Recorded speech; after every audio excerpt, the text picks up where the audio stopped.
Chapter 939. Gu Mingming rolled her eyes. What else could she not understand? Wabi merely wanted her to visit the beast deity a few more times and ask him when he could send him to Snake's side. But understanding was one thing. Gu Mingming felt that when Wabi came knocking on her door, she would feel uncomfortable if she didn't rebuke him. So he cleared his throat and said, "Sai, my old man is the Lord Beast God. He must be very busy. Do you think everyone in the world is as idle as you? Your greatest joy is looking for a beating, and your greatest skill is pretending to be shit?" Wabi was rendered speechless by Gu Mingming's retort. He couldn't think of any rebuttal, and just waved his hands. You are unfilial anyway." Gu Mingming twitched her lips and said, "Then tell me, how many times have you accompanied your father in the past 800 years? If you're more than me, I'll admit that you're filial." Wabi looked at Gu Mingming as though she was an idiot. "Why should I be filial?" Gu Mingming snorted. "You're not filial yourself and you're asking me to be filial?" Wabi nodded sincerely and said, "Yes, my lack of filial piety has not affected you. But your lack of filial piety has affected me. You are so shameless and self-righteous." Gu Mingming looked at Wabi with an amused and angry expression. Wabi didn't mind. He shrugged his shoulders and said, "It's still a few days before we reach Zacharias. Since there's nothing much to do, go to sleep." Gu Mingming straightened her neck and said, "This is my first time bringing my son out. How can I sleep? I'm not sleeping." Wabi narrowed his eyes and said with a dark face, "Are you going to sleep or not? If you don't sleep, I'll eat your son." Gu Mingming gave him a "I don't believe you" smile and said, "Go ahead and eat them. After you eat them, I will tell Snake that you bullied me and forced me into a dead end. Let's see how you will face him in the future. Aren't you shameless?" Wabi pointed at Gu Mingming's nose and stomped his foot. But Gu Mingming smiled like the cute and charming antagonist in Pokemon, Team Rocket. "Ha ha ha, don't you know? Mr. Kong had said many years ago that only women and vile people were difficult to raise. A woman's shamelessness is also a kind of charm." Wabi gritted his teeth, wishing he could strangle Gu Mingming to death.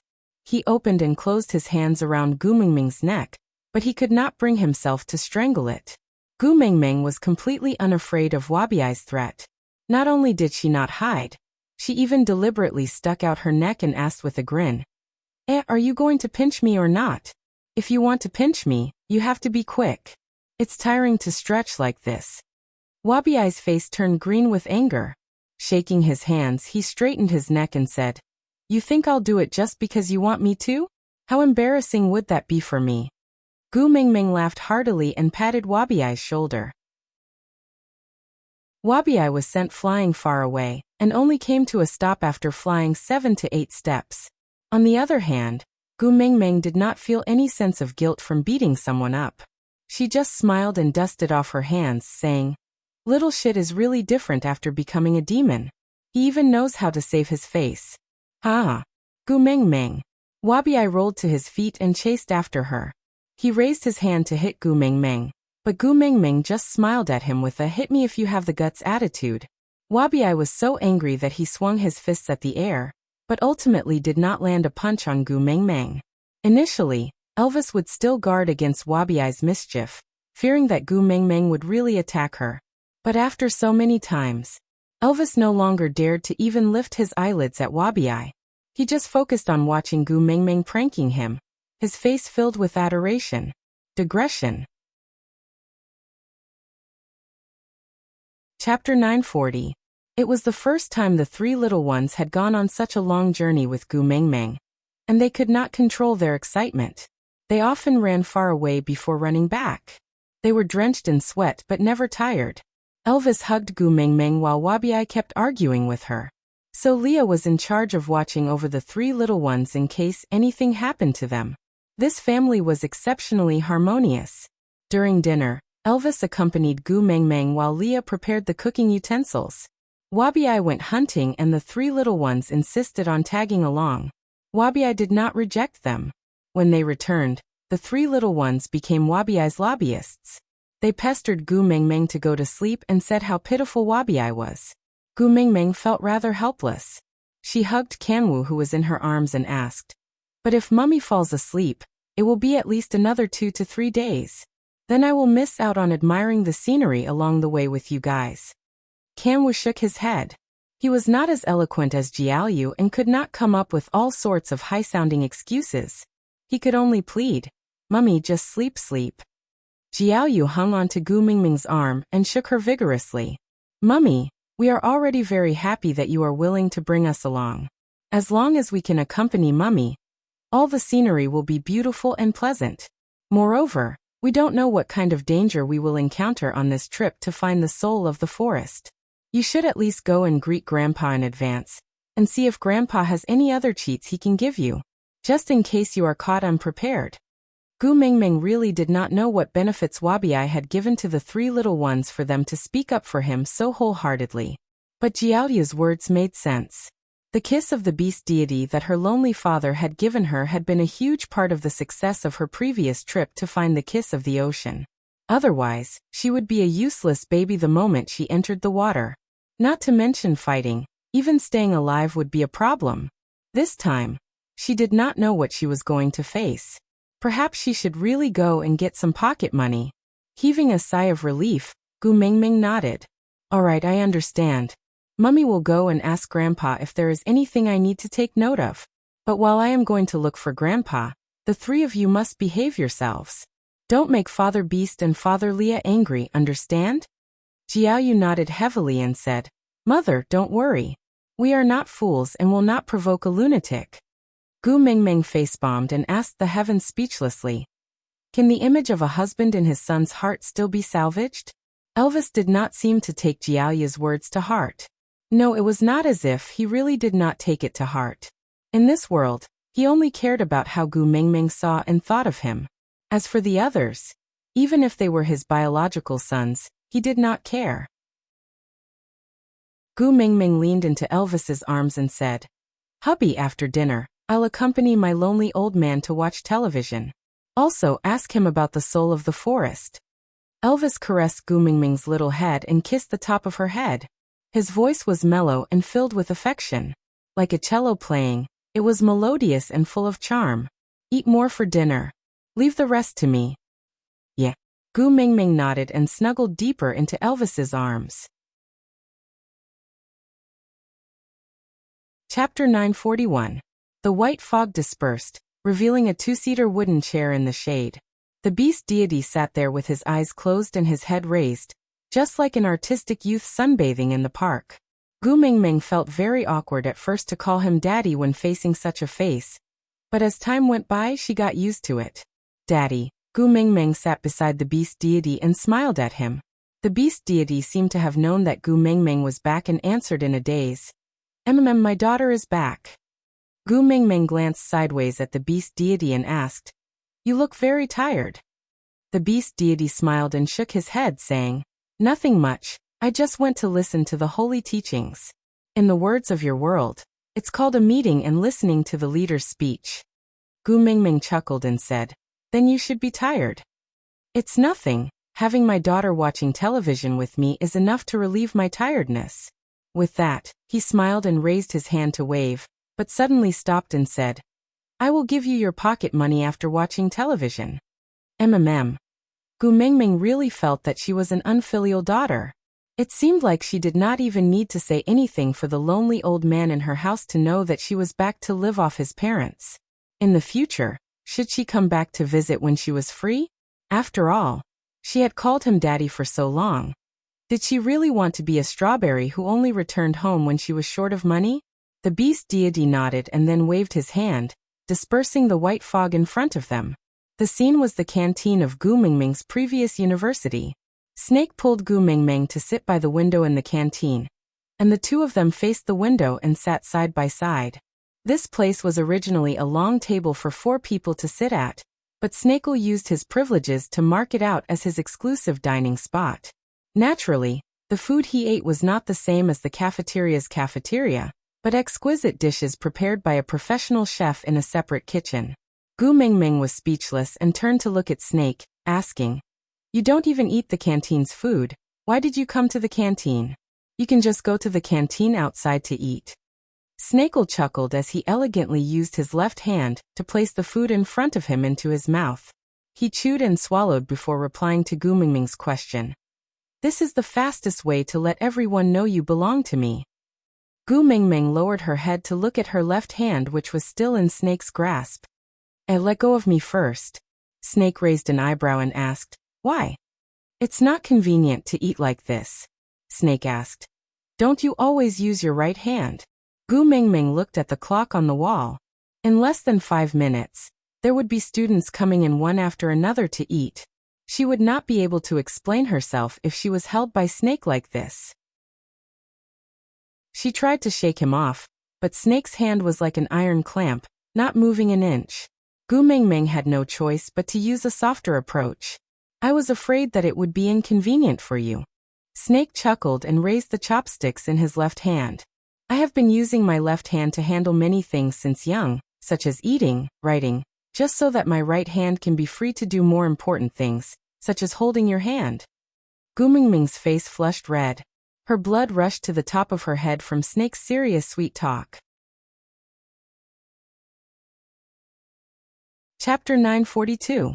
Snake didn't let go. Instead, he leaned closer to Gu Mingming and admired her blushing face with narrowed eyes. You eat and live with me, go to school and go home with me every day. Who would believe that you aren't my girlfriend? Moreover, I stood up for you so openly today.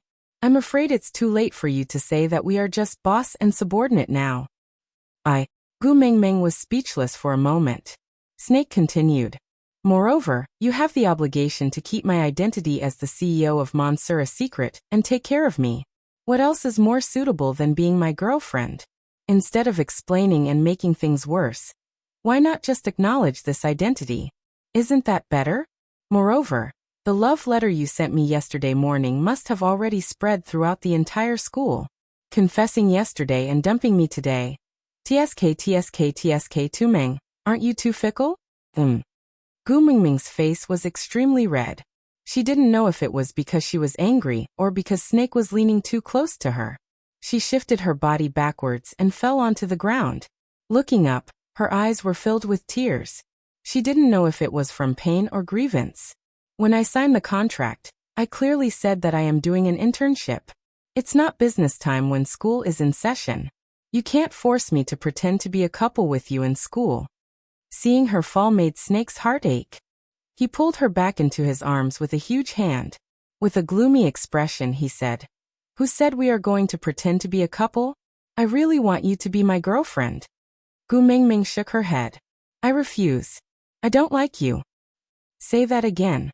Snake's face darkened. His entire body emitted an intense pressure. He was obviously angered by Gu Mingming. Gu Mingming wanted to hide even more, but Snake refused to give her any space to hide. If it wasn't for you, I wouldn't have been involved in those weird scandals. Although I am poor, I have always been a pure and innocent girl. Because of you, everyone in school is now saying that I am a concubine. I beg you, don't harm me anymore. Can you just pretend that you don't know me in school? No, he didn't want to be apart from her for even a second. He would feel as if he had lost her the moment he did not see her. Pretending not to know each other in school? Then let's just tear down the school. There's no point in the school's existence. Gu Mingming could already vaguely hear people queuing outside the canteen.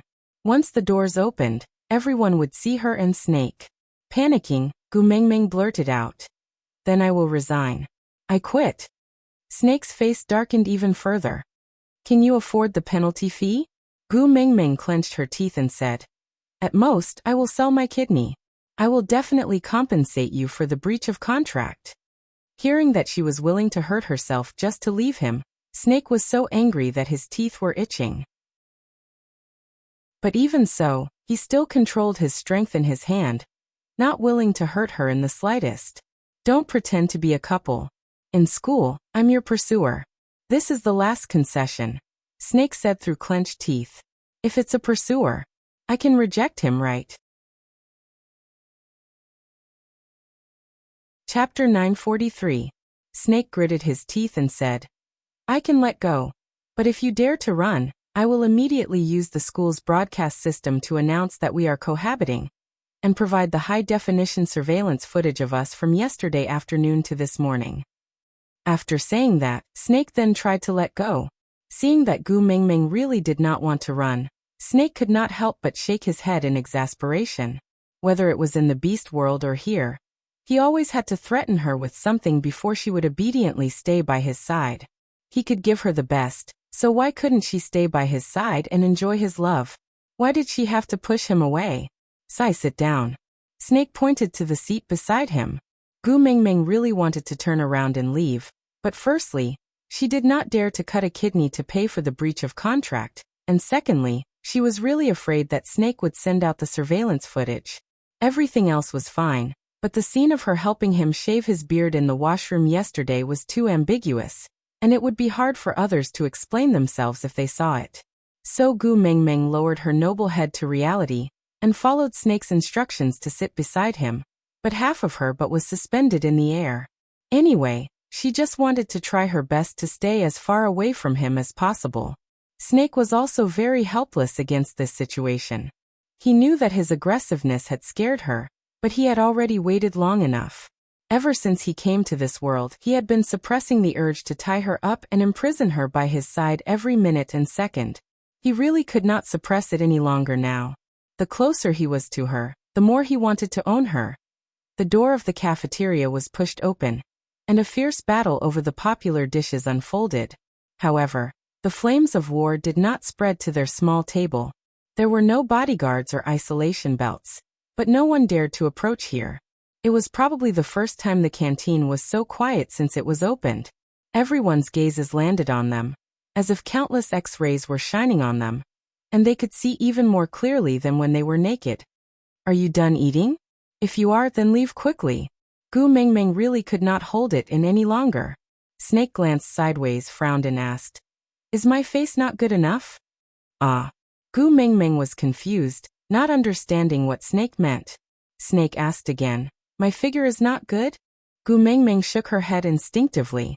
She still remembered how this fellow had purposely changed his clothes in front of her this morning.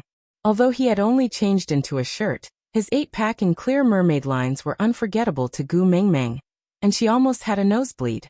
Seeing Gu Mingming shaking her head, not only was Snake not happy, he became even more melancholic.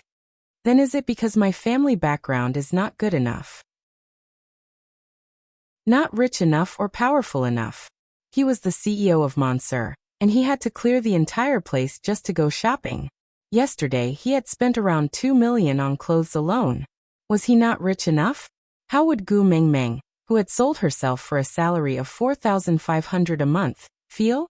As for power, Gu Mingming did not know how much power Snake had, but just by looking at the attitude of the principal and the management towards him today, Gu Mingming could only shake her head again, her expression a little wooden. Snake's frown deepened as he turned around to face Gu Mingming. "Then what's wrong with me? Why don't you like me?" Chapter 944. Snake laughed coldly and said, "No? If you didn't, then why are you unwilling to admit that you are my girlfriend?" Gu Mingming shifted her upper body backwards in an instinctive move and said, "I am not your girlfriend to begin with. How can I admit it?" Snake was afraid that Gu Mingming would fall down again, and wanted to reach out to hug her, but seeing her guarded expression, he could only retract his hand and said, "Do you want to sit properly or do you want me to carry you? Choose." Gu Mingming pushed Snake and said, "Then don't lean over." Snake gritted his teeth and returned to his original position. He even purposely distanced himself and glared at Gu Mingming. "See, and you still say you don't despise me?" Gu Mingming sat up obediently and used her chopsticks to poke at the spaghetti on the plate. She did not dare to look at Snake anymore. This fellow's presence was too strong and it made her heart beat erratically. "I'm not despising you. I just don't like this feeling." Snake smiled and said, "I don't like it." She was referring to the difference in reality. He was a star in the sky, only to be looked up to and worshipped. And she was just a weed on the ground, for anyone to trample on. Humans could have dreams, but there should be a limit to dreams. Once it exceeded that limit, it would no longer be a dream, but a delusion. Gu Mingming did not hate Snake, and it was not that he was not good enough. On the contrary, it was because he was too good, so good that he was perfect and flawless. He was so good that even in her dreams, she did not dare to think about it. To her, it was impossible for Snake to like her. At most, it could be that he had eaten too many delicacies and wanted to try the feeling of eating leftovers. And Gu Mingming knew that she could not afford to play this game. But Snake did not know about Gu Mingming's concerns. He thought that she was referring to the pressure of announcing their relationship in public when she said she did not like this feeling. Snake sighed. He was also very troubled. In the memories he had fused from Gu Mingming's mind, there was clearly a scene where a domineering CEO publicly announced that he and the female lead of Cinderella were lovers. Moreover, she had an intense discussion with her roommates, and the final conclusion was that the boy who dared to introduce you to everyone and openly admitted your relationship was the boy who truly loved you. In order to satisfy her girlish heart, he didn't mind the trouble of setting up Monsieur Corporation, just to fulfill her dream of writing, "Overbearing President falls in love with me." But why was her reaction different from what she had said before?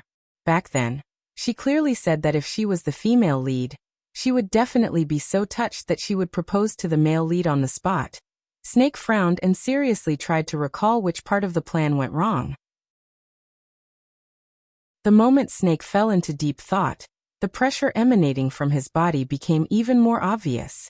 Not only was the canteen quiet, some people even started to skip their meals and slipped away, unable to withstand the pressure. Gu Mingming sniffled and also felt very uncomfortable, so she forced a topic and said, "Hey, you are clearly not a mute. Why didn't you open your mouth to speak in the past? Everyone thought you were a mute." Chapter 945. Gu Mingming stared blankly at Snake and was stunned for 3 seconds. When she finally reacted to what Snake had just done, her face turned as red as a tomato. Snake looked at her bashful look with a gentle gaze. He raised his palm and said, "Tumeng, give me your hand and I will answer your question." Gu Mingming's brain was in a rush and she had no time to think before she placed her hand into Snake's palm. Snake retracted his fingers and smiled. He liked it when Gu Mingming blushed because of him. She was not immune to him, nor did she dislike him. She was just resistant. Resistant for an unknown reason. It was all right.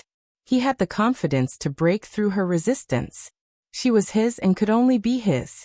Holding on to Gu Mingming's little hand, Snake's dark green eyes reflected the sunlight. Tiny light spots shone on Gu Mingming's face. His voice was like a gentle spring breeze caressing one's heart, making one's heart flutter. "I don't want the best of me to be wasted by someone who is not important to me, because everything I have is left for you."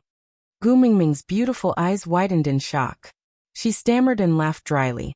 "Haha, haha. You don't believe me?"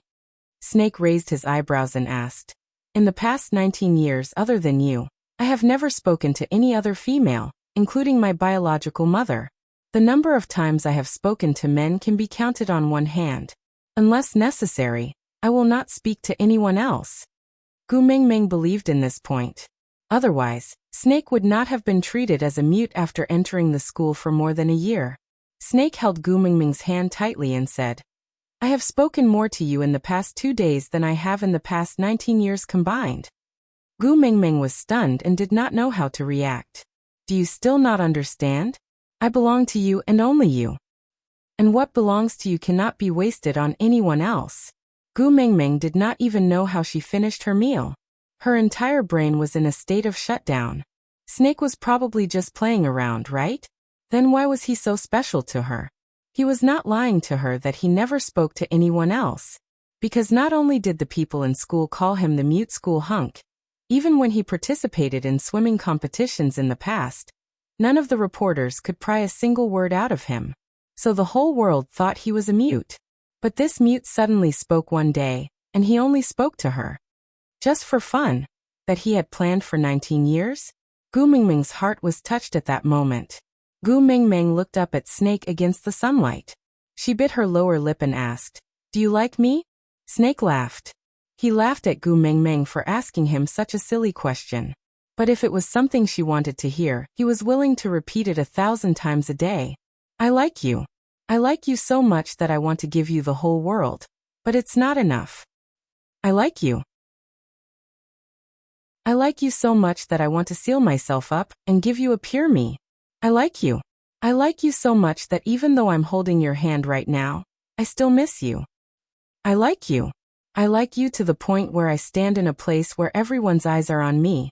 Even if I feel uncomfortable, I still stand there, just so that you can look at me one more time. I like you. I like you so much that even if I have to abandon the whole world, I want to be your lone hero and protect you for the rest of your life. Then what's your answer? When are you going to start liking me? Digression. Today's update came to an end with Snake's love speech attack. He gave Tuming some time to recover. Her heart was beating so fast that she could not reply. Chapter 946. It's not about whether you like me or not, but when did you start liking me? Gu Mingming's mouth twitched. She thought to herself that this god, who usually looked as quiet and unreachable as the celebrities in the posters, actually had such a flirtatious and domineering nature. That why me? Gu Mingming did not understand. With Snake's status, any romantic love story should be between a prince and a princess. Why did it have to be her, who was so insignificant? Snake looked at Gu Mingming for a long time. Suddenly he laughed and asked, "Would you believe me if I said it was predestined?" Gu Mingming was a little disappointed. What era was it now? Predestined? That was such an old joke. Snake chuckled softly and said, "You are the only color in my eyes. Wherever you are, everything else will become the background and passers-by. Other than you, I can't see anyone else. Isn't this predestined? You are the only color in my eyes." Gu Mingming did not know why, but when she heard this sentence, her heart felt as if it was being poked by someone. She could not tell if it was pain or agitation. Anyway, it was an indescribable pain. "So what's your answer? When do you intend to start liking me?" Gu Mingming lowered her head and wanted to retract her hand that was being held by Snake. But Snake did not allow her to do so. He just raised his brows and looked at her, as if he would not give up until she gave him an answer. "Before yesterday, I did not even know you. I can't say that I like you," Gu Mingming said softly. Snake was helpless. Yeah, he had guarded her for 18 years, but she had never noticed his presence in the crowd. "But you have already known me for 29 hours. My wealth, my power, my figure, haven't you checked them all? If there's anything you are not satisfied with, you can tell me. I will definitely satisfy you." Snake's face was serious and did not sound like he was joking at all. Although he didn't know what other people's love was like, there were too many women who wanted to throw themselves at him after just one look at him. If it wasn't for his ruthlessness, he would destroy the whole family of anyone who dared to throw themselves at him. He reckoned that by now, he would have been devoured by those women 800 times over. Other people said that they loved him to death at first sight, but his Tuming had already known him for 29 hours. Why didn't she love him? Snake expressed his anxiety and really wanted to crush something to calm his emotions. Every time this happened, he missed Wabi. He was free to be thrown, beaten, kicked. Gu Mingming's heart was even more anxious than Snake's. Have you ever seen anyone say that they like someone 29 hours after snatching someone's love letter? She did not know if others could do it, but she wailed in her heart, "I can't do it." Looking at Gu Mingming's troubled expression, Snake suppressed the frustration in his heart. In any case, they had officially met, so the position by her side could only be his.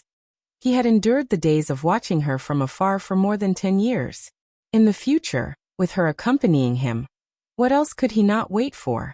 With one hand holding Gu Mingming's little hand and the other lifting her chin, Snake stared into Gu Mingming's eyes and said word by word, "You can slowly fall in love with me, I can wait.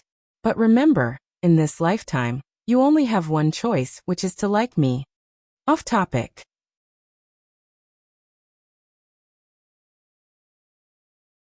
Chapter 947. Alright, accompany me to the club after you're done eating. Snake never let go of Gu Mingming's hand. Gu Mingming wanted to retract her hand a few times, but was frightened by Snake's cold stare. As she was pulled to the entrance of the canteen, Gu Mingming could not help but say, I have lessons in the afternoon." Snake stood still and turned to look at Gu Mingming. Due to his height, he looked like he was looking down on her. With endless pressure, he casually crushed Gu Mingming's lie with one sentence. I was the one who arranged the timetable for HR. Are you sure you have lessons in the afternoon? Gu Mingming clearly saw the expression. You dare to lie to me? Do you want to die? On Snake's face. Hence, she swallowed her saliva and said, I don't have lessons. Snake snorted and did not say anything, continuing to walk towards the club. Gu Mingming's legs were shorter than Snake's, so she followed him step by step, pleading continuously, I'll accompany you to the club, but don't drag me along, it's not good if others see us. When they reached the entrance of the basketball court, Snake finally could not take it anymore. He turned back to look at Gu Mingming, who had been making a fuss the whole way, and asked through gritted teeth, Am I so shameful? Is it so embarrassing to be involved with me? Gu Mingming was terrified by Snake's outburst. She shrunk her neck and did not dare to say a word, just looking at Snake pitifully with her big round eyes. Facing her fearful and innocent expression, Snake was at a loss of what to do. He released his hand and threw Gu Mingming onto the coach seat at the side of the court, saying with a cold face, I'll go change, you sit here and wait. Gu Mingming's little hands regained their freedom, and she immediately put them behind her back, nodding her head to show that she was obedient. Snake was afraid that he would really strangle her to death later, so he turned around and left. But after 2 steps he suddenly turned back and looked at Gu Mingming, saying, You! Hurry up and give me a status. I don't want to be a wild man. With that, Snake went to the changing room without looking back, leaving Gu Mingming dumbfounded. What status? What wild man? Why couldn't she understand? S University was most famous for its swimming club. Ever since Snake joined, this club had risen with unstoppable momentum. Within half a year, it had already become the most powerful club in the city. However, following Snake's withdrawal, this association did not have a new capable warrior to replace Snake, so it fell into desolation almost overnight. In response to this, the basketball club, which was originally just a group of unknown boys who got together to play basketball, and didn't even participate in any competitions, quickly rose as the swimming club fell into desolation, and became a new star among the clubs. Usually there were only a few boys sweating in the basketball club's activity field. Occasionally they would bring their girlfriends to watch, but at most there would be 2 or 3 kittens. And today, once the news of Snake's participation in the society activity was released, was this a club activity? Are you sure it's not a celebrity meet and greet? The edge of the basketball court was crowded with people, and the banners and lights were shining brightly. If Snake had not brought Gu Mingming to the court in advance, she probably wouldn't have been able to squeeze in even if she wanted to. The moment Snake and the rest of the team members walked out of the changing room after changing, it was as if a cup of water had been poured into a pot of boiling oil. Gu Mingming felt as if her eardrums were about to burst.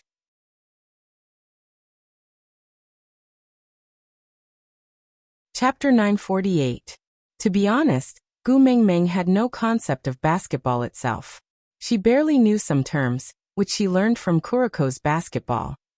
So she actually couldn't understand the intricacies of the competition. She could only understand one thing. Snake was so handsome. Whether it was raising his hand, dribbling the ball or just running, every move was so damn handsome. There were clearly 10 people competing in 2 teams, but Gu Mingming could only see one Snake. Was this what he meant when he said, when you appear, everything else becomes background and passers-by, A, B, C, D? 29 hours. It seemed like it was enough to like someone? Gu Mingming's heart was pounding.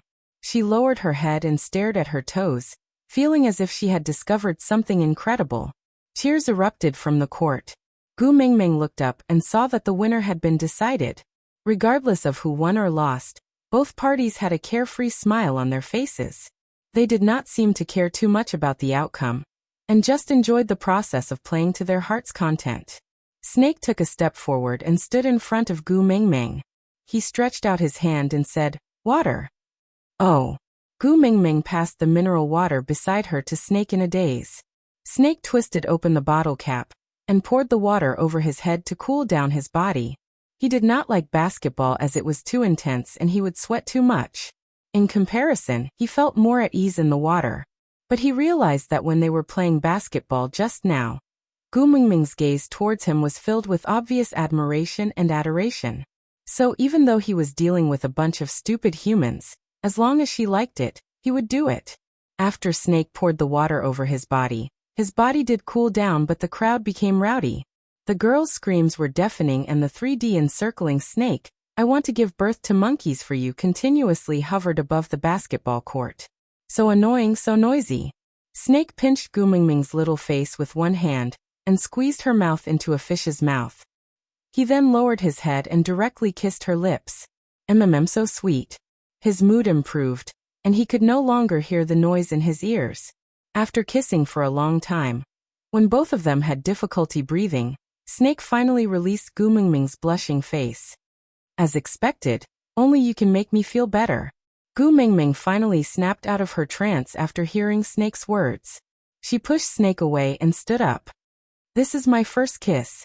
Even though it was an accusation, it sounded especially pleasant to Snake's ears. The corners of his lips widened, and his eyes were filled with a complacent and doting smile. He said, "I know, me too." "You." Gu Mingming was embarrassed and angry. "Why don't I let you kiss me back?" Snake moved his lips forward again, looking like he was letting her do whatever she wanted. Seeing that Gu Mingming was about to turn around and run, he pulled her into his arms with his large hands. Pressing his lips against Gu Mingming's ear, he smiled and said, "You've already kissed me, shouldn't you give me a status now?" Gu Mingming was extremely embarrassed and could not say a word. If they admitted that they were boyfriend and girlfriend, then giving their first kiss to their first love seemed very beautiful. But how could he admit it?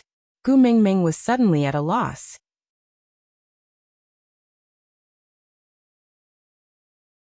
Chapter 949. Promise him. Promise him. Promise him. The members of the basketball team jeered and Gu Mingming's face turned red, but she still nodded her head slightly. Snake heaved a long sigh of relief. He suddenly felt that these stupid humans were not completely useless. At least they knew how to help him lighten the mood at crucial moments. Seeing that they had added fuel to the fire to get Tumeng to give him a status, he would treat them better. Snake stood up and pulled Gu Mingming into his arms. He heaved a long sigh of relief. "Tumeng, you are finally mine." Gu Mingming knew that her nod meant that she had a boyfriend. Something like a boyfriend, she should be able to hug him, right? Her small hands wrapped around Snake's waist timidly. Ooh, it felt good. Snake's waist turned numb, and his entire body trembled. In both his past and present lives, this was the first time Tumeng had taken the initiative to hug him. Unable to vent the boiling emotions in his heart, Snake lowered his head and kissed Gu Mingming's lips deeply, pouring all his tenderness into her. Until Gu Mingming almost suffocated, Snake then released her reluctantly. He chuckled. "I will accompany you in your first awakening of love, and in the future, I will accompany you until your hair turns gray. I only exist because of you. So Tumeng, since you want me, you must not abandon me. Do you remember?" Gu Mingming nodded, her heart itching. She knew that she did not have deep feelings for Snake, but she liked him. She liked how he protected her in his palms and carried her in his heart. His dominance and everything about him could only belong to her alone. This feeling of being cherished and cared for made Gu Mingming sink into it. She could not resist it. She knew that there were some gaps that could not be crossed. For example, identity, status and family background. But before they had no choice but to separate. She wanted to cherish this one-sided love. She wanted to enjoy all the warmth he gave and reciprocate all the sincerity he had. After the club activities ended, the team leader led his men to clear the area. He asked all the girls who had broken up today to leave the basketball court.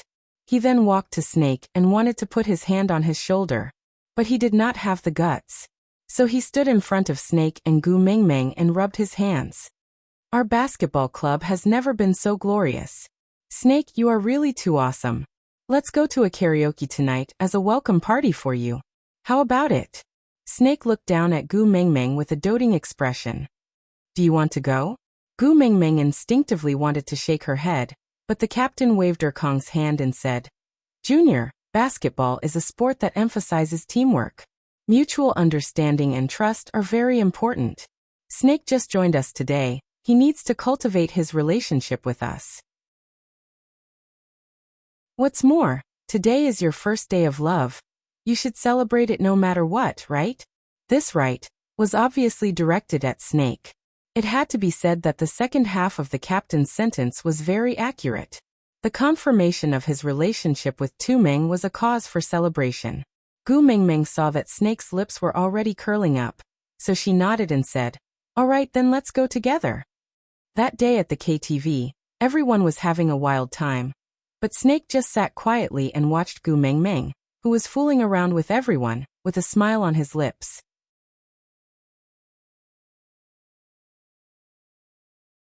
Chapter 950. Everyone took turns to sing a few rounds of songs. Some sang in different accents, while some sang with deep emotions.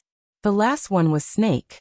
The team leader said that as long as Snake sang one song, today's event would end successfully. If he didn't sing, his and Gu Mingming's good days would not be complete. Gu Mingming's eyes lit up. Snake did not believe in superstitions. As long as he was around, who could stop him and Tu Meng from being complete? He did not like to put himself in a position for others to entertain. Previously, participating in swimming competitions was already his limit. If not for the fact that he wanted Tu Meng to have an early impression of him, even if it was just to look at him in the newspapers, he would not do such a thing.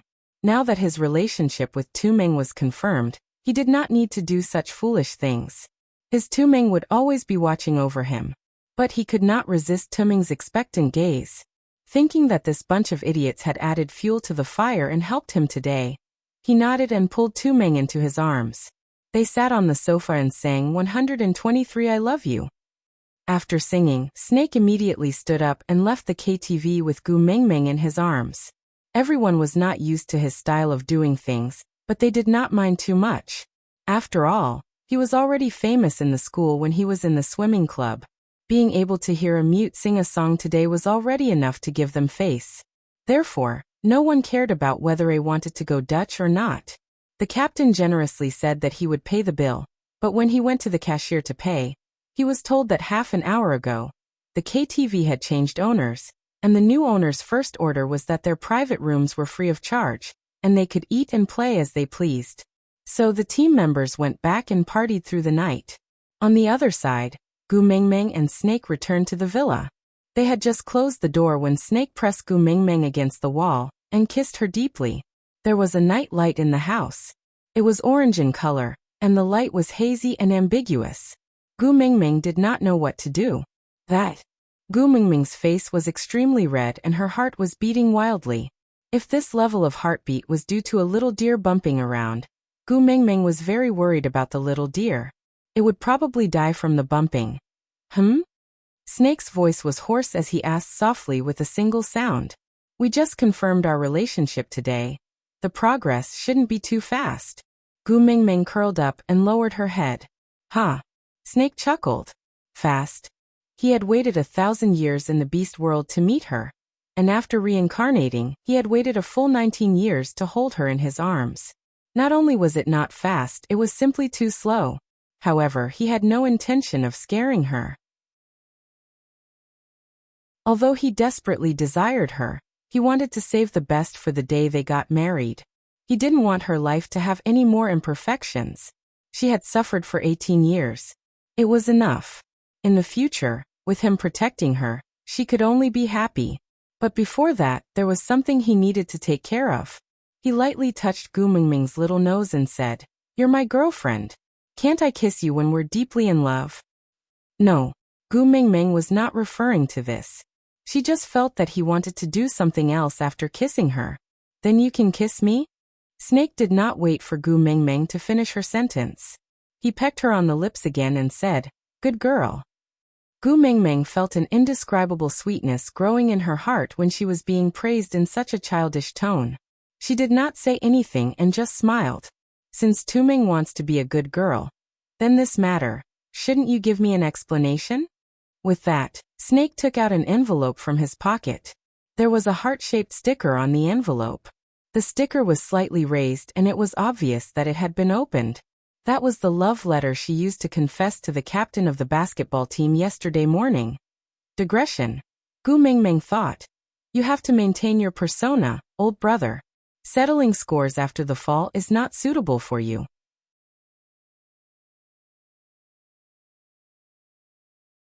Chapter 951. The white fog gathered again. As if that screen had never appeared. Gu Mingming held her forehead as she looked at the beast deity. Why do I feel like I will be taught a terrible lesson by Snake? The beast deity chuckled. I feel the same way too. Gu Mingming was speechless. It was not her fault for handing the love letter to the basketball club senior. She did not even remember him. Sigh, forget it. She could not help her past self even if she screamed till her throat broke. Anyway, she was such a coward. As long as she admitted her mistake and acted cute, Snake would not strangle her to death. Turning her head, Gu Mingming adjusted her expression. Papa, I have finished watching the television series. The beast deity nodded. Do you want to watch the next episode? Gu Mingming rolled her eyes. Don't act like you don't understand. Give me your pocket money. The beast deity rubbed his nose and laughed dryly. What do I want this time? Tell me. Gu Mingming thought for a moment. I am going to find the soul of the forest. Is there anything I cannot handle and need to prepare in advance? The beast deity thought for a moment. No. Gu Mingming nodded. Then when can Wabi be sent to Snake's side? Can you tell me now? The beast deity shook his head. Gu Mingming dusted her butt and stood up. Alright, I won't ask for pocket money this time. I will just treat it as a filial daughter accompanying you to watch the television series. The beast deity gave a benevolent and kind smile. Were you provoked by Wabi's words? Gu Mingming did not deny it. I have lacked a father's love since I was young. Actually, I do not know how to interact with a father. Although you look more like a brother than a father, but based on the fact that you are a deity, I will not be presumptuous enough to ask your age. Well, I still have to thank you for acting as my father, accompanying you to watch television series. It can be considered as me enjoying the familial love of my parents. In the future, I will try my best to come back to accompany you, if you are not busy. The beast deity nodded with a smile. You are always welcome home. Gu Mingming waved her hand and turned to walk into the white fog. After the expected free fall, Gu Mingming opened her eyes and saw 3 furry little heads squeezing onto her. He raised his hand and touched them one by one before Hutta and his brothers ran off happily. Elvis helped Gu Mingming up from behind and used his chest to let her lean against him. He brought a bowl of clear and sweet water to Gu Mingming's lips and fed her while saying, It's raining heavily now, so we found a temporary cave to hide in. We will continue our journey after 2 more days when the weather clears up. Gu Mingming nodded. During the monsoon season, it would either not rain or once it did, it would last for 10 days to half a month. It was indeed not a good time to travel. If it was just her, Elvis, Leah and Wabi, it would be fine. But the problem was that she had 3 sons and she could not bear for them to suffer with her. Thinking of her sons, Gu Mingming turned to look at her 3 beast-like sons. Frowning, she asked, What happened to the 3 of them? Why are you in your beast form? Elvis chuckled and asked, Don't you feel that they are different?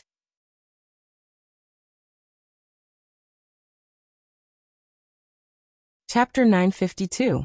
Elvis patted Hutta's head and said, Leader, begin. Hutta nodded his head, while Jiaoyu and Kanwa took 2 steps back, feeling a little eager to give it a try. Then Hutta slowly transformed into a human in front of Gu Mingming. But this height, Gu Mingming suddenly sat up straight, unable to hide the surprise on her face. She was overjoyed to see this graceful young man in front of her. The immaturity of a 6 or 7-year-old had faded away, and the current Hutta was like Qi Xian, like a 17 or 18-year-old youth. Elvis threw a piece of beast skin to him, and Hutta tied a simple beast skin skirt around his waist. He took 2 steps forward and said, Mummy, I have evolved into a first-level orc. Gu Mingming held Hutta's face with both hands, feeling so relieved that she was about to cry. Her son had grown up, and although he did not have elegant clothes, he still looked like a gentle young master. The corners of his eyes and the tips of his brows were steady and reserved, and his exquisite facial features looked as if they were carved. He was resolute but not fierce, and belonged to the kind of warm man that people would feel was reliable and upright at one glance. Congratulations, my baby. Huda smiled and retreated to the side. Jiaoyu took 2 steps forward and placed his front paw on Gu Mingming's knee. Then he slowly transformed. When he turned into a human, he knelt on one knee and placed both hands on Gu Mingming's leg. He looked up at Gu Mingming with a smile on his lips perfectly curved, and a pair of eyes that looked exactly like Gu Mingming's, glowing with amber light. Jiaoyu was different from Huda. Even if he was intentionally smiling so harmlessly, he still exuded a bad boy vibe. He was the kind of person who walked through the mortal world without a speck of dust. When faced with an innocent girl's confession, he would accept the love letter with a smile and say, "Miss, you are so pure. Why do you want to get involved with me?" He clearly had a face full of sunshine, but no one would believe that he was really harmless. If he was in school, he would probably become the public enemy of all the boys in school. "Mummy, I have also evolved into a first-level orc." Gu Mingming rubbed her son's head and smiled. My son is really handsome." Elvis threw a piece of beast skin to Jiaoyu, and as he tied it he asked, "Between me and Qixian, who is more handsome?" Gu Mingming chuckled. "All handsome. My sons are equally handsome." Jiaoyu did not buy it and pouted. "Forget it, I will not make things difficult for mother to lie. Qixuan's face is indeed blessed by the heavens. If not for the fact that they were born together, I would have suspected that he is Father Li's son." Elvis's face darkened. Did this mean that Leah was more handsome than him? Jiaoyu's gaze turned towards Elvis. Seeing that his face had darkened, the corners of his lips curled up in satisfaction. After all, he would have to move out after he became an adult. There wouldn't be many opportunities for him to cause trouble in the future. Jiaoyu took 2 steps back to make room for Kamwu. Kamwu shook the fur on his body and slowly transformed into his human form. He was half a head taller than his 2 brothers, and was at least 1.9 to 2 meters tall, almost as tall as Elvis. He and Huda were the complete opposite of each other. His eyebrows were like swords and his eyes were like stars. His features were sharp, and even though he was still immature, he exuded a hint of heroism. It had to be said that even though Kamwu and Elvis were like fire and water, but just based on looks alone he resembled Elvis the most. Without waiting for Elvis to throw the beast skin over, Kamwu pulled a piece of beast skin and tied it around his waist. He smiled. "Mummy, we have all evolved into first-level orcs. We can protect you better in the future." Aside from the topic.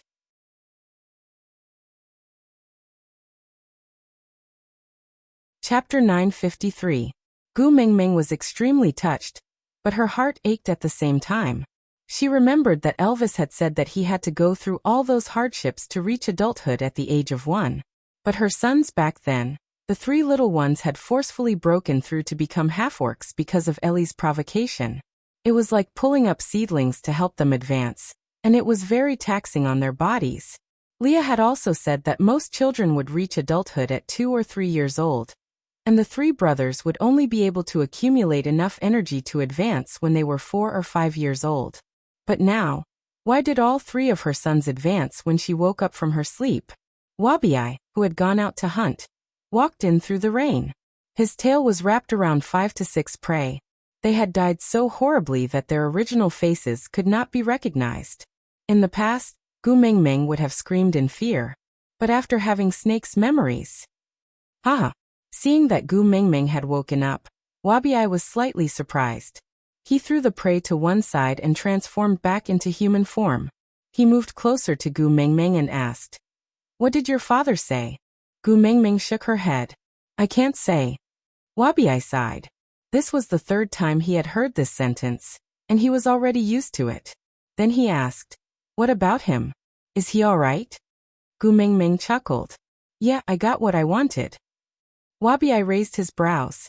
"Did he take you down?" The moment he asked that, Elvis and Leah tensed up. Gu Mingming could clearly see their ears pricking up. They were obviously waiting for Gu Mingming's reply. Gu Mingming chuckled and nodded. "He is over there. He has confirmed his relationship with the other me." Lee's face darkened. He walked to Gu Mingming's side and asked plaintively, He is your boyfriend? Gu Mingming wanted to say that it was not her, but on second thought it was clearly her. So she nodded, admitting it. Li's expression was grave. His eyes were filled with resentment. Then what about me? You. Gu Mingming did not understand. Leah said, Elvis is your husband and I am your boyfriend. Now that snake has snatched away my boyfriend's status, what should I do? Gu Mingming burst out laughing and said, He is my boyfriend in another dimension, not the me in front of you. Leah said, That won't do either. Go and tell father-in-law to break them up. A gust of cold air blew over. Wabi was already in a position to attack Leah. Gu Mingming glared at Wabi. How dare you touch my man? I will turn you into snake soup. Without waiting for Wabi to retort, Gu Mingming held Li's face and kissed him. You have long been my partner. Why are you still fighting for the boyfriend title? Leah completely ignored Wabi. Indeed, he could not defeat him in a fight, but he had no intention of competing with that dumb snake. Right now, he was more concerned about his status by Gu Mingming's side, so he waved his furry tail and wrapped it around Gu Mingming's waist, stuffing it into her arms. He hugged Gu Mingming from behind, so that her back was completely pressed against his chest. He rested his chin on her smooth shoulder and said, Mingming, I want a status, a unique one. Wabi's eyes widened in shock. Gu Mingming took a deep breath and asked, Hubby, how is it? Leah was stunned for 2 seconds before asking, What do you mean? Gu Mingming said, That was how partners were addressed in the early days.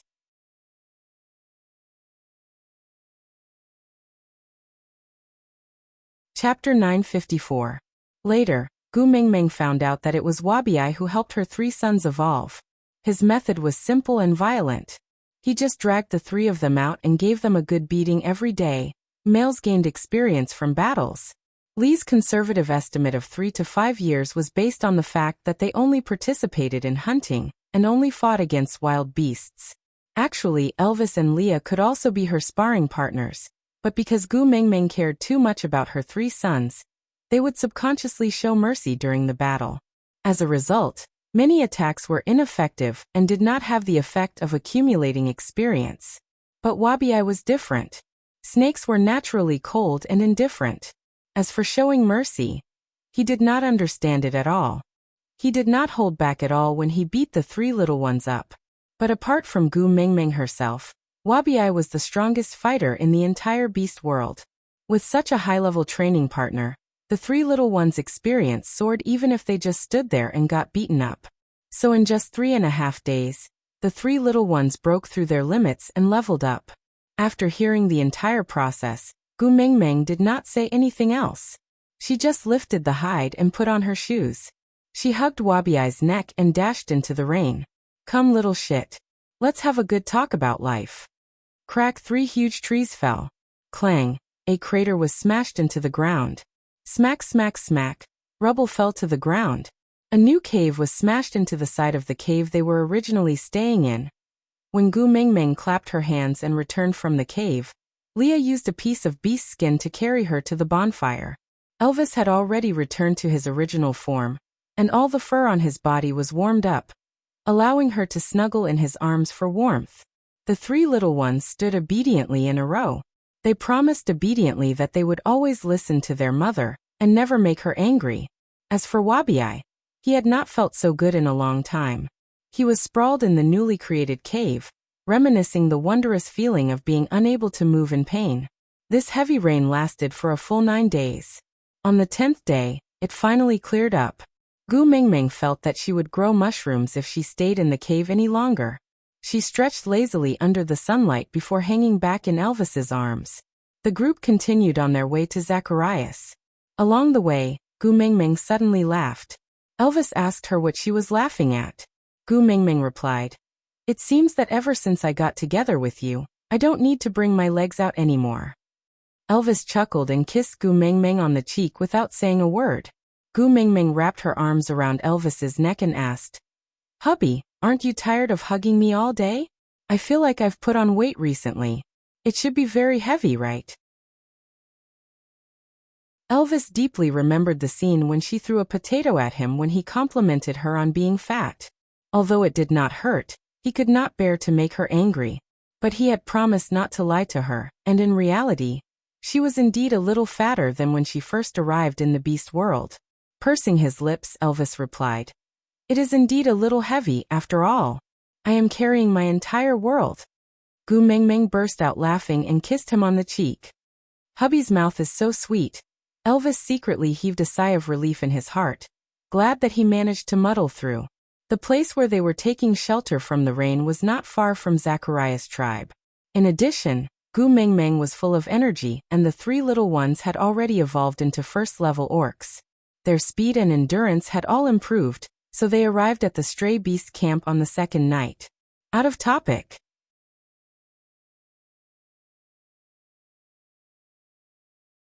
Chapter 955. Ever since Gu Mengmeng temporarily stayed in the cave that Elvis had stayed in before winter, no stray beasts dared to approach it. Perhaps it was because the Beast King aura that Gu Mengmeng had left behind was too frightening, or because of Cole's words. Anyway, when Elvis and Leah brought Gu Mengmeng back, the place was exactly the same as when they had left. The cooking utensils and bedding were the same, and even their positions were the same. It was just that a layer of dust had accumulated and needed to be tidied up. Elvis and Leah were very satisfied that there was no other person's scent left in the cave. Elvis carried Gu Mengmeng and brought the three little ones to look for Peter and Natalie, while Leah stayed in the cave to clean up. And when they reached Natalie's cave, Gu Mengmeng was completely dumbfounded. Who could tell her what was going on with these 6 little ones? Her mother-in-law had given birth to a litter of cubs that were even younger than her sons. Hi. Gu Mengmeng suddenly felt a little awkward. How should she introduce her mother-in-law to her sons? Come, sons, this pregnant lady is your grandmother, and these 6 little ones are your uncles. Be good, call them uncles, imagining her sons, who looked to be 17 or 18 years old, calling the little ones who had not weaned off milk uncle. The scene was so beautiful that Gu Mengmeng could not accept it. But they were already standing here, and it would be inappropriate not to introduce them. Elvis seemed to have seen through Gu Mengmeng's thoughts, so he spoke for her. He pointed at his 3 sons and said, "Huda jiao yu kanwu." Natalie's body was already weak to begin with, and coupled with the fact that she had just given birth, she looked like she was suffering from a serious illness. But she was still very happy to see Elvis and the 3 little ones. So she propped herself up and leaned against Peter's chest. She smiled and greeted the 3 little ones. "Hello, I am Natalie." "Hello." The 3 little ones greeted politely, but did not add on any form of address. Gu Mengmeng pursed her lips, not knowing how to express her current feelings. Elvis leaned close to her ear and whispered, "The concept of kinship in the beast world is different from your world. Here, kinship only extends to the generation of parents and children. This meant that Natalie and Peter were my beast father and beast mother, but to Huda and his brothers, they were just Natalie and Peter. So you don't have to worry about those complicated seniority and kinship relationships." Upon hearing Elvis's words, Gu Mengmeng secretly heaved a sigh of relief. It was really a happy thing that she didn't have to let her son call Milk Bun uncle. Peter had no intention of greeting the 3 little ones. He could only see Natalie and the 6 milk buns. They were all his and Natalie's children, but his attitude towards these 6 little ones and Elvis's was worlds apart. Luckily, Elvis did not expect much from this familial love, or else he would definitely be very upset now. Gu Mengmeng teased her brother-in-law, and felt that he was extremely cute.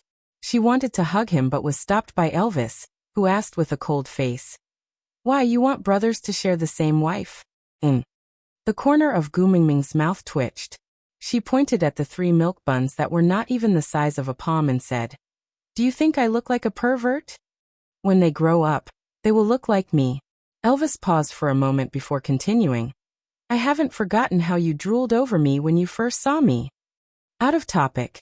It's the last day of March, and the monthly pass expires tomorrow.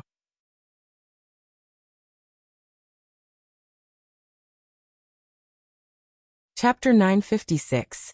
Before Gu Mengmeng could retort, Natalie smiled and said, "If you like them, you can choose one and bring them back to raise.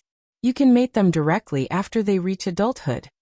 Gu Mengmeng gave a dry laugh and said, Are you sure they have a chance of living to adulthood after I bring them back? Natalie was taken aback and didn't seem to understand what Gu Mingming meant. Elvis's face darkened and he said, "Only those who can survive from my hands have the right to become Xiao Ming's partner." Elvis's words made Natalie nervous, not because of the milk bun, but because of Elvis. She was afraid that Gu Mingming would hate Elvis for being so obviously jealous and obstructing females from taking in new partners. So the moment Elvis said that, Natalie immediately looked at Gu Mingming. She wanted to plead for mercy on Elvis's behalf, but her words got stuck in her throat when she saw Gu Mingming's smiling face. Gu Mingming held Elvis's face and kissed him. "My hubby looks so handsome when he's jealous." Elvis's frosty face cracked in an instant, revealing endless gentleness and doting. He tapped Gu Mingming's little nose and said, "I can be very handsome at other times too, so don't attract more love rivals for me." "I can't promise you that," Gu Mingming said proudly.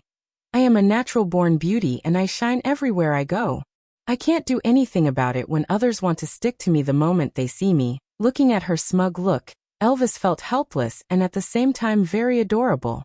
He pinched her little face and said, "It's all right, Leah, and I will strangle everyone who pounces on you to death one by one. Not a single one will be left alive." Hubby, you are so violent, so bloody and so cruel. But I like it so much." Elvis cupped the back of her head and planted a kiss on her brow. "Didn't you say you have important matters to discuss with them? If you don't want to say it, let's go back. Leah must be anxious waiting for us." "Say it, say it." Gu Mingming snapped out of her shock at the fact that her brother-in-law was younger than her son. She looked at Peter and said, "I want to go to Zacharias' tribe to retrieve some things. I want to arrange for my son to stay here temporarily. Can you help me take care of him?" Peter didn't speak, but Natalie smiled and nodded. "No problem, I will keep an eye on them. I will fight to the death with whoever dares to harm a single strand of their hair." Now that Natalie had put it that way, Peter had no way out. No matter what, he couldn't let Natalie fight for her life, could he? Then he could only protect her. Gu Mingming grinned at Natalie. "Thank you." Natalie nodded at Gu Mingming, then turned to look at Peter. "I think I heard you mention the Zacharias tribe before. Are you familiar with it?" Peter nodded and said, "It is adjacent to my territory and we often fight. Their leader, Reynold, is an iron-fisted person. Although he's only at level 4, he's a difficult opponent. That's why I've tried my best not to provoke them all these years. It's not that I can't beat them, but it's too troublesome to deal with the aftermath." Peter looked at Gu Mingming, then at Natalie. He sighed and said, "I know why you want to go to Zacharias. I will accompany you." Gu Mingming. Peter said, "You saved Natalie. I owe you my life. I have to repay you eventually, so there's no need to drag it out for too long."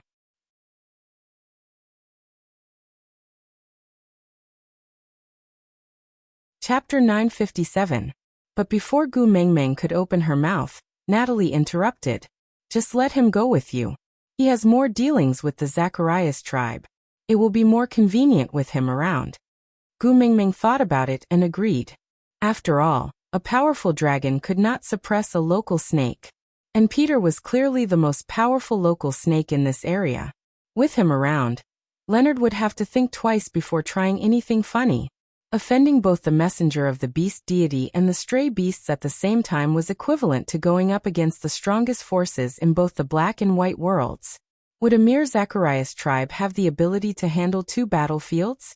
Nodding, Gu Mingming said, "Then I will have to trouble you." Peter didn't say anything else and Elvis couldn't be bothered to waste his breath on them. Hence, he carried Gu Mingming and brought the 3 little ones back to their own cave. Due to the heavy rain, they had been delayed for a long time. Hence, Gu Mingming and the rest didn't spend too much time resting, and set off for Zacharias the next morning. The stray beasts' main camp was not far from Zacharias. Hence, before noon, Gu Mingming, Elvis, Leah, Wabi and Peter had already reached the borders of Zacharias' tribe's territory. Perhaps it was because they had fought with stray beasts for many years, but Zacharias' sense of territory was much more obvious than Saint Nazir's or even Sauter's. They had purposely left an empty strip of land in the middle of the forest. It was about 2 meters of empty soil, without any trees or flowers. Gu Mingming and the rest stood on one side of the strip, while the other side was patrolling orcs. Their patrols were not chaotic and unobstructed, nor were they independent. Instead, they were coordinated and interconnected. Gu Mingming glanced over and smiled softly. This formation gave off the feeling of an ancient army camp. It was just that all the knives, spears, swords and halberds had been replaced with sharp claws and fangs. She took a step forward and stepped into the strip of land. The alarmed beasts stepped forward to block Gu Mingming. Perhaps they had never seen Gu Mingming before, but Gu Mingming's looks made her stand out. Coupled with Elvis and Leah, one in black and one in white, this iconic combination had already revealed their identities. Moreover, a fifth-grade snake beast, could there be a second one in this world? Gu Mingming's eyes were full of smiles. She placed her elbow on Elvis's shoulder and rested her chin on her palm. Using the fact that Elvis was hugging her, she was able to look down at the males from a higher position. Her lips curved into a playful smile as she said, "Your tribe leader invited me over just to give me the cold shoulder?" The person who stopped her bowed to Gu Mingming and said, "The great messenger can enter any time, but others cannot." "Oh." Gu Mingming raised her eyebrows and said, "Ha, ever since I came to the beast world, this is the first time someone dares to set rules for me. Please forgive us, Lord Emissary." The beast man guard said, but he did not move half a step away. He had no intention of retreating. Gu Mingming seemed to understand what Peter meant when he said offending Zacharias was a very troublesome matter. Looking at the 5 people on his side, there was a messenger of the beast deity with the strength of a beast king, 3 5th-level beasts and 1 4th-level beast. Who wouldn't get cramps after seeing such a lineup? However, a mere guard was able to stop them in a manner that was neither servile nor overbearing. It could be seen how well trained he was and how strict his military orders were.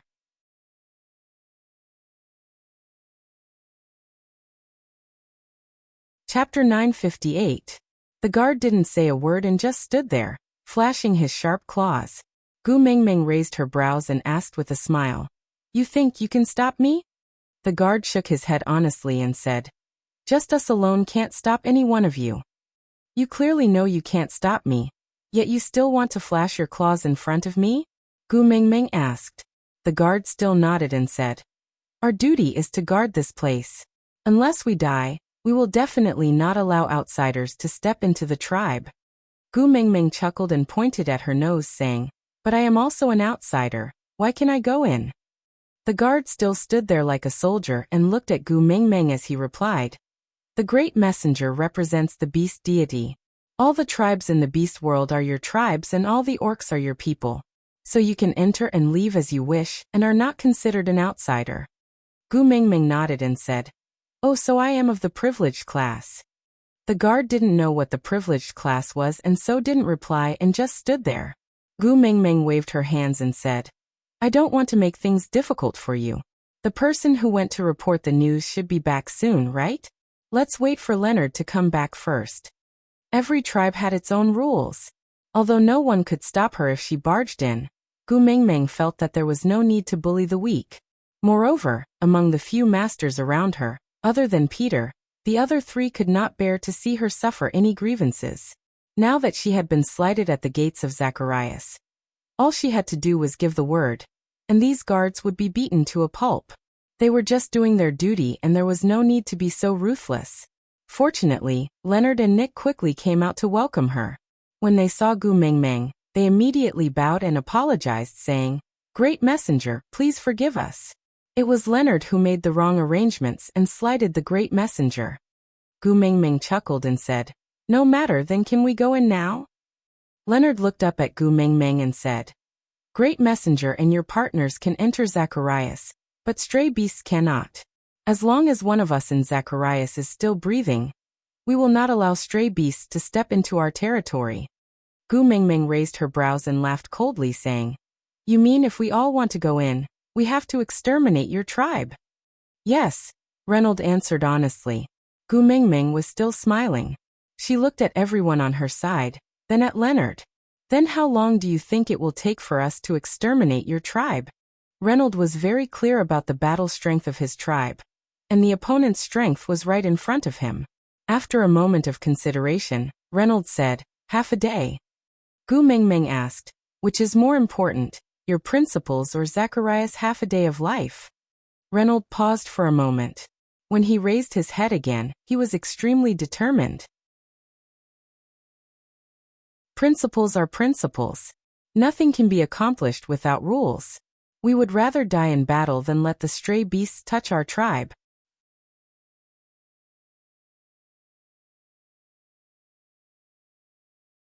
Chapter 959. In fact, Wabi had the ability to do so. Apart from Gu Mingming, no one else in the beast world could suppress Wabi. Even if they were both 5th-level warriors, Elvis might be able to severely injure Wabi if he fought with all his might, but he would not be able to kill him. Gu Mingming waved her hands. "Little shit, calm down. I promised to bring you out to play. Why would I abandon you? Am I such a disloyal person? Isn't that so?" Although Wabi was unwilling, he still nodded and admitted that Gu Mingming was a loyal person. Gu Mingming comforted Wabi, then looked at Leonard. "Since it is not convenient for my friend to enter Zacharias, we do not have to. Just tell me the location of the soul of the forest here, and we will head there directly." Leonard seemed to be in a difficult position, as if he had something he could not say. Gu Mingming was in no hurry to rush him. She just nestled in Elvis's arms and looked at him, waiting for him to speak. "Leonard." A sweet voice floated over from afar. Gu Mingming clearly saw Leonard's expression change. He immediately turned his head and curled the corners of his lips out of reflex. He did not look like the iron-fisted person he had been a moment ago. Looking towards the direction of the voice, she saw a female sitting on the back of a tiger. 4 males stood by her side, each holding onto the 4 horns of an unknown beast's hide to shield her from the sun. And the female sitting on the back of the tiger was different from ordinary females on land. She was a very beautiful female. Her long, curly hair floated casually in the wind, and her exquisite features were as beautiful as a porcelain doll's. This female gave Gu Mingming a sense of déjà vu. She could not tell who she looked like, but her aura was a little like Melinda. However, Melinda's eyes were clearer than hers, unlike Melinda's eyes, which were full of flirtatiousness. Gu Mingming had seen the hide she was wearing before. It was the skin of a white fox. Leah had hunted it for her in the past. She felt awkward wearing it, as if she was wearing Lee's skin. She had never worn it again. Leah knew she did not like it, and did not hunt any more white fox skins for her. But Gu Mingming knew that white foxes were rare and very cunning. Not to mention hunting them. Even finding them depended on luck and ability. Many females felt proud of having a piece of white fox fur, feeling that they were a cut above others. Looking at Reynolds' attitude toward her, he didn't even have to guess to know what their relationship was. "Dora, why did you come out?" Reynolds walked towards the female, but stopped a step away. It was as if he was afraid that his clumsy hands would hurt her. Dora smiled warmly and pointed at the group standing on the barricade. "The messenger and her partners are our invited guests. Although Wabi is a stray beast, he is also a representative of the Snake King Valley. Since he has the intention to reconcile, how can we block them outside? Hurry up and let everyone in, don't neglect the guests." "But," Reynolds frowned, as if he was very hesitant. He did not look like he was facing death calmly when he rejected Gu Mingming. He was clearly wavering. Dora gently placed her hand on her abdomen. She looked up at Reynolds with watery eyes. "The messenger is the daughter of the mighty beast deity. If she pleads for me, perhaps the mighty beast deity will forgive me. Then I will have the chance to get pregnant and give birth to your cubs. Don't you want a child that belongs to us? I beg you, all right?"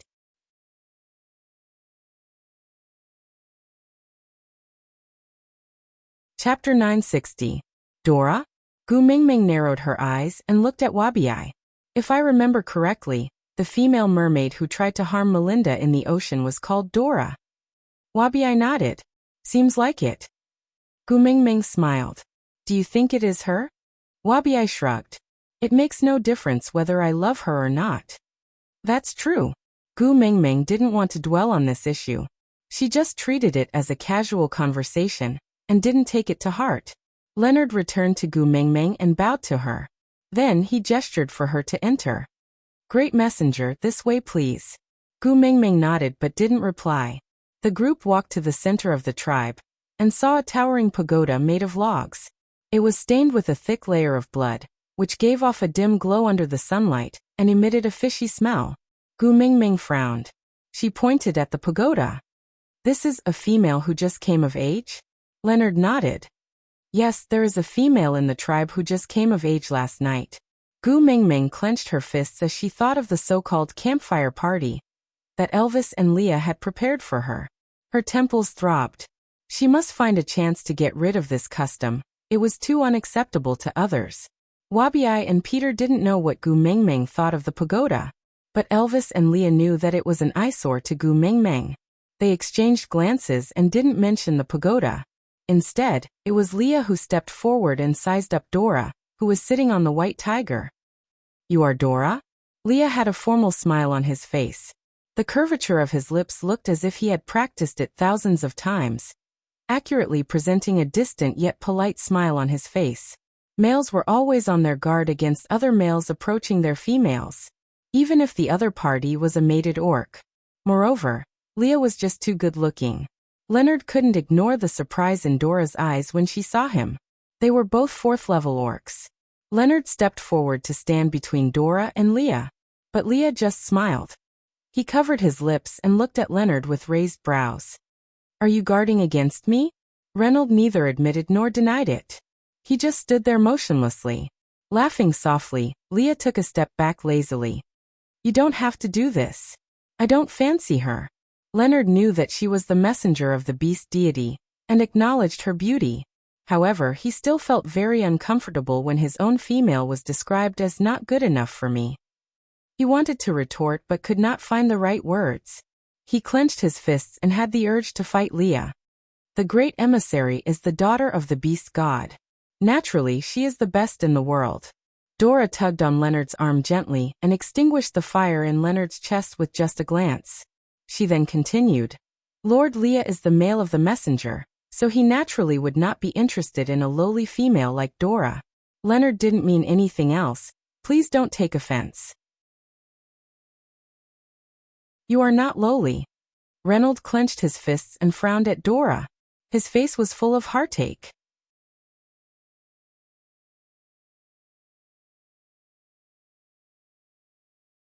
Chapter 961. Leah could not be bothered with their flirting. He just waved his tail and said, I went to the seaside previously and heard that there was a female mermaid named Dora.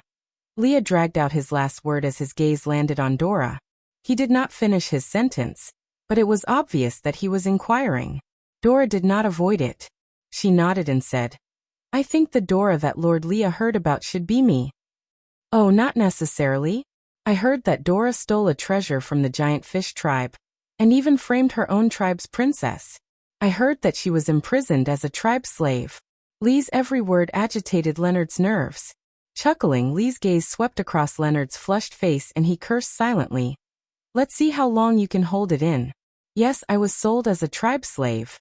Dora's little hand held onto Leonard's arm and she said, Leonard bought me and brought me back here. Oh, so it really is you. You really live up to the word lowly. Leah purposely poked at Leonard's heart and said in a seemingly nonchalant manner, You. Leonard wanted to explode, but he only managed to say one word before he was interrupted by Lee's next words. Only females who commit grave mistakes will be imprisoned as tribe slaves. I guess you must have suffered a lot before you were brought back here? Leah looked at the dense mating marks on Dora's body and chuckled. Do you want to wash these clean? Dora's eyes widened and she looked at Leah with an urgent gaze. Leonard said, You have a way? His heart ached for Dora, who felt inferior because of the countless mating marks on her body. Those nightmarish days tormented her every moment, and he wanted to free her from them. Leah nodded and chuckled. Defeat me and I will tell you. Leonard had been wanting Leah since the beginning. How could he hesitate after hearing him say that? He did not even maintain his human form and immediately transformed into a white tiger to pounce on Leah.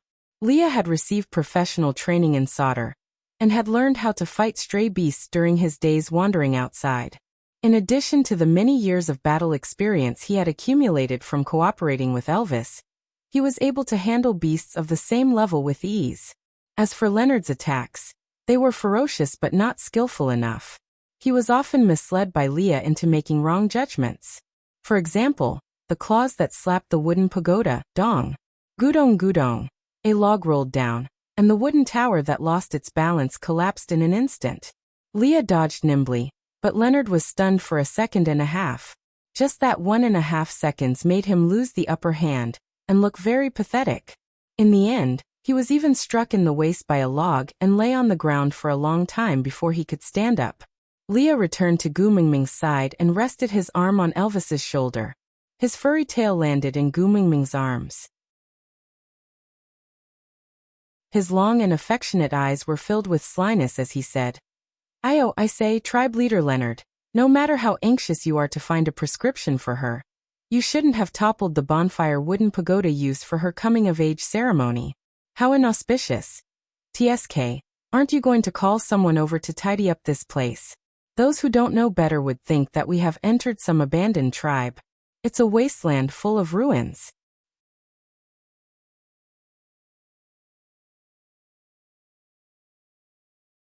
Chapter 962.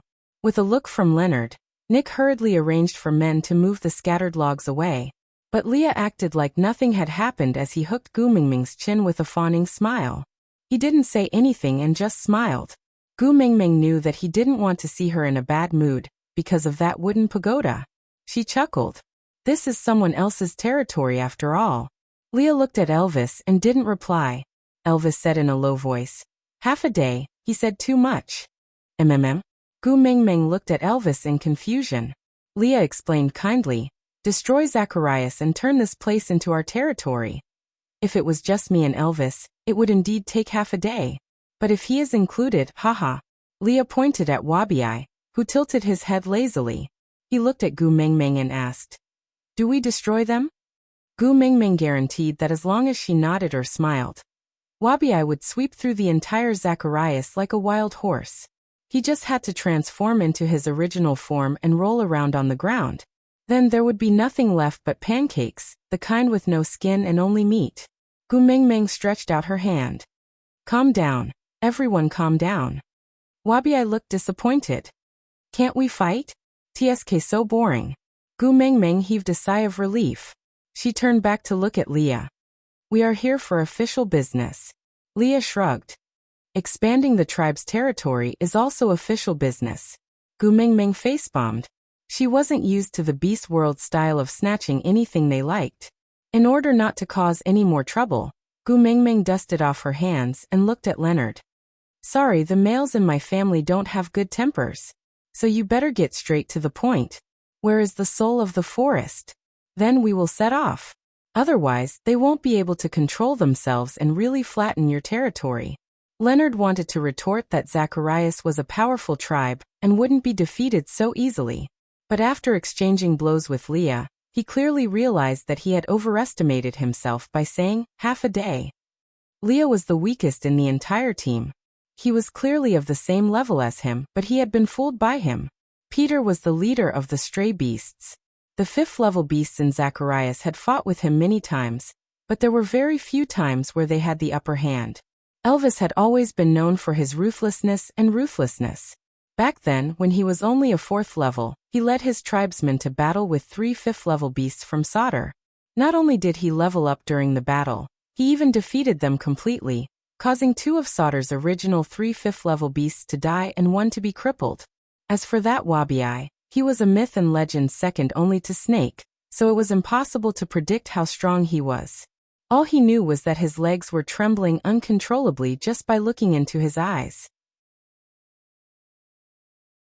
Even though he was used to pretending to be calm, this pretense might be able to fool others, but it was impossible to fool himself. However, the strongest battle power was not these 4 perverted males, but the little female who was always smiling in Elvis's arms. Being unfathomable was the most terrifying thing. Fear, he was truly afraid. However, he had a reason not to retreat.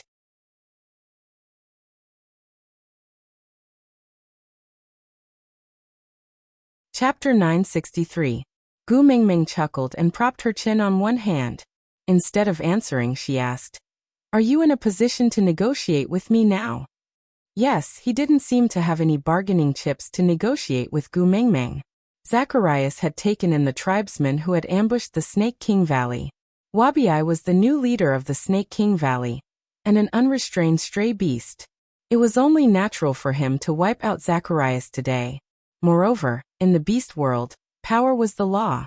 Not to mention that he was in the right now. Even if he wasn't, who would dare to criticize him for destroying Zacharias on a whim? Clenching his fists, Leonard put on a determined look. If the great messenger doesn't agree, I would rather the entire Zacharias tribe be slaughtered than tell you the location of the soul of the forest. Gu Mingming twitched her lips. I thought you were a good tribe leader. So you are someone who can abandon your tribe and tribesmen for your own selfish reasons. Ha, that's true. Every man for himself will be destroyed. But I am still traumatized by your threats. So I am very dissatisfied with your attitude when negotiating with me. Before Gu Mingming finished her sentence, Peter had already grabbed Dora by the neck. The speed of a 5th-level orc was not something that the 2nd-level beast skin umbrellas beside Dora could see clearly. Even a 4th-level beast like Leonard couldn't react in time. Looking at Dora's flushed face, Leonard clenched his fists and gritted his teeth. Dora, don't be afraid. Once I settle down my tribesmen, I will come and accompany you. Does that mean you can die in peace? Gu Mingming raised her brows and looked at Leonard as if he was a heartless man. How should she put it? Ever since she came to the beast world, most of the males she had seen were the type who valued females more than anything else. Let's put it this way. If someone grabbed her by the neck, even if Elvis and Leah had to personally slaughter Saint Nazir, they wouldn't even bat an eyelid. Even if the so-called slaughter included the two of them, as long as it could be exchanged for her safety, these two idiots would slice themselves into mutton slices, the kind that could be used in a hot pot. Snake even did this personally, just to prevent her from suffering the pain of the poison, just to protect her pair of legs. He actually cut open his own chest and dug out his own snake gallbladder for her. But Leonard, his eyes were about to bleed. It was clear that he didn't care. I can endure it, but not normal people. Gu Mingming gave Peter a look, and he loosened his grip on Dora's neck slightly, allowing her to breathe. Reynold. Dora called out softly with a sobbing tone. Leonard didn't dare to move, afraid that he would agitate Peter into snapping Dora's neck. He could only turn to look at Gu Mingming. Great messenger, no matter what, Dora is a precious female. Please don't hurt her. I promised to use the soul of the forest in exchange for letting bygones be bygones, but now I've suddenly added conditions. It's my fault. If you have any dissatisfaction, you can vent it directly on me. Gu Mingming chuckled. Leonard, I respect you as a man and will give you a chance. Tell me, what are the conditions you want to discuss with me? The veins on Leonard's arm were about to burst. Gu Mingming knew that he must really want to fight Peter to save Dora. But he also knew that it was wishful thinking for him to save Dora under such circumstances. So he endured. Out of topic. Well, today's update is over.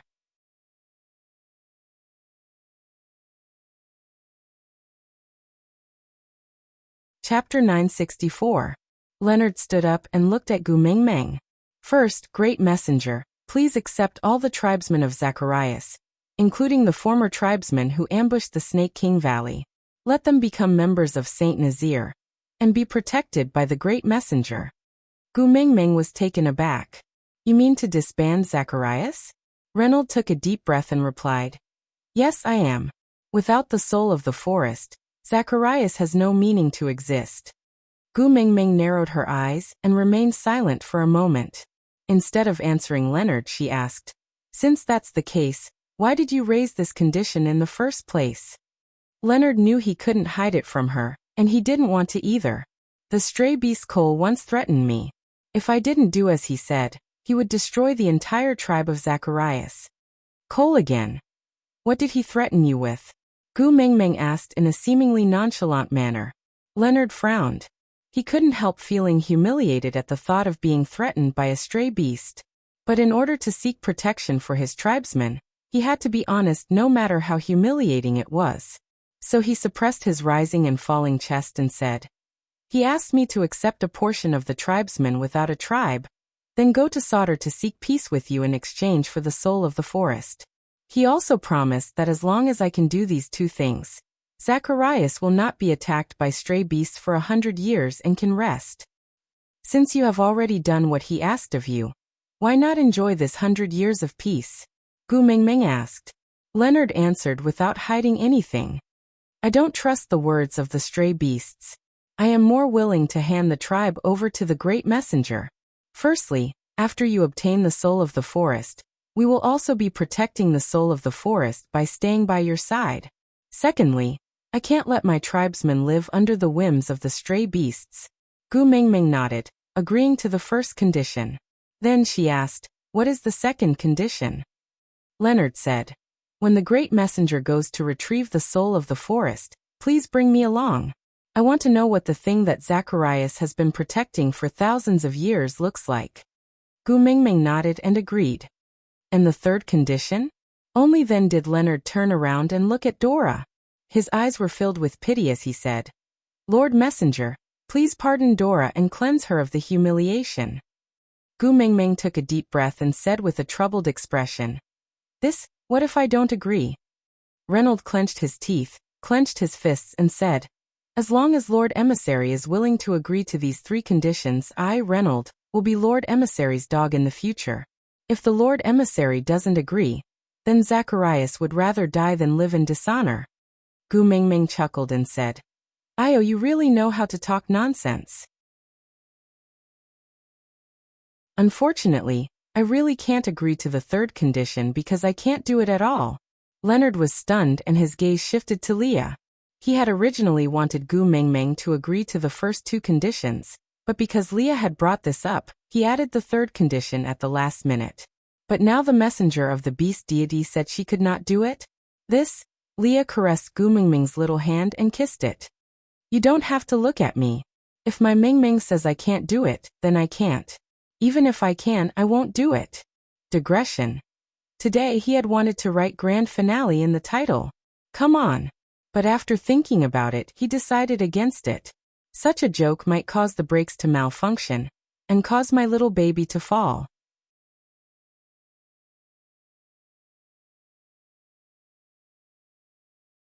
Chapter 965. Gu Mingming looked at Leah in surprise. "You can do it?" Leah hesitated for a moment and didn't reply. He just smiled at Gu Mingming. "Do you wish for me to do it or not?" That meant he could do it. Gu Mingming chuckled and pinched Lee's arm lightly. She then turned to Leonard. "All right, I agree to your three conditions." Gu Mingming had just finished her sentence, and before Leonard could say his thanks, Dora, who had been silent all this while, struggled to speak. "Wait." Her voice was dry and suffocating from Peter's grip on her neck. Gu Mingming waved her hands.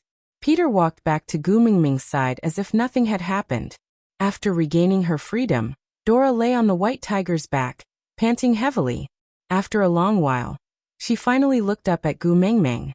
"I want to change the third condition." Gu Mingming lifted her chin at Dora. To be honest, Gu Mingming didn't have a good impression of Dora.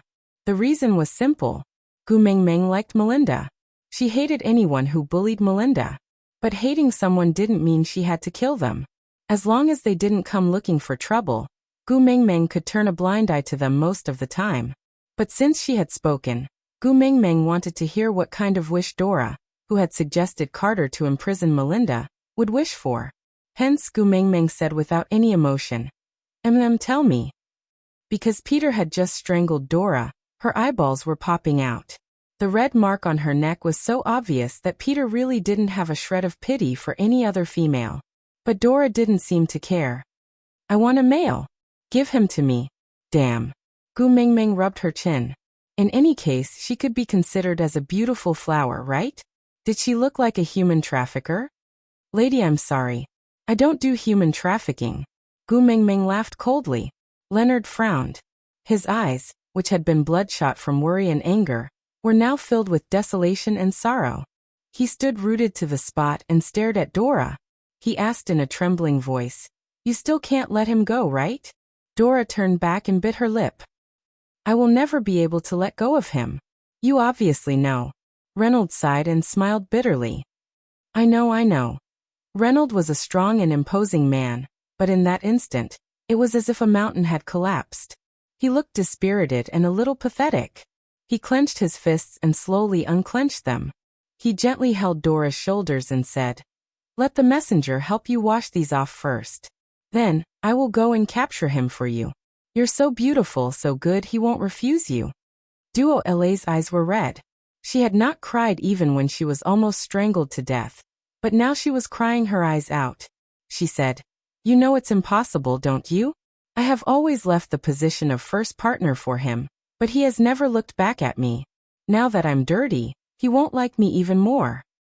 "Even so, you still want him?" Leonard asked as he wiped away her tears. "Yes."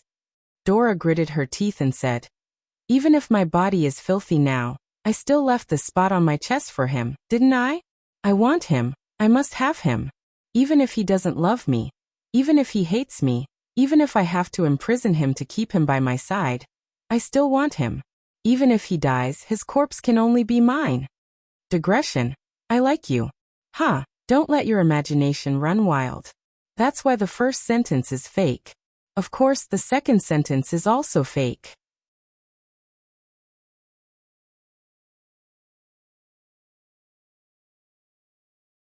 Chapter 966. Dora tugged at her collar. Only then did Gu Mengmeng realize that although her body was covered in dense layers of marks, only her chest was empty. It looked like she was really determined to give it to someone. But even if she had to imprison him, even if he died, his corpse would still be hers. Why did these words sound so creepy? Gu Mengmeng had thought that in the beast world, only males would have such a perverted view of love, and females would not be like that. It seemed like she was wrong. "Leonard, I beg you, just let me be willful this once. I will only be willful this once in my entire life." Dora cried as she threw herself into Leonard's arms, her heart throbbing painfully. Leonard finally couldn't bear to reject her. He looked up at Gu Mengmeng and said, "Messenger, please grant me my wish and give that person to her." Gu Mengmeng naturally wouldn't trade someone else's life. She was just a little curious, so she asked, "The male you want is?" "Fei Rui." Dora said the name word by word, her voice trembling. "Fei Rui?" Gu Mengmeng chuckled and said, "I'm sorry, Fei Rui, cannot be given to you." "Why? Why not?" Dora was very agitated. Her eyes widened to almost twice their original size. Gu Mengmeng chuckled and said, "Because in exchange for saving his sister, he gave himself to me.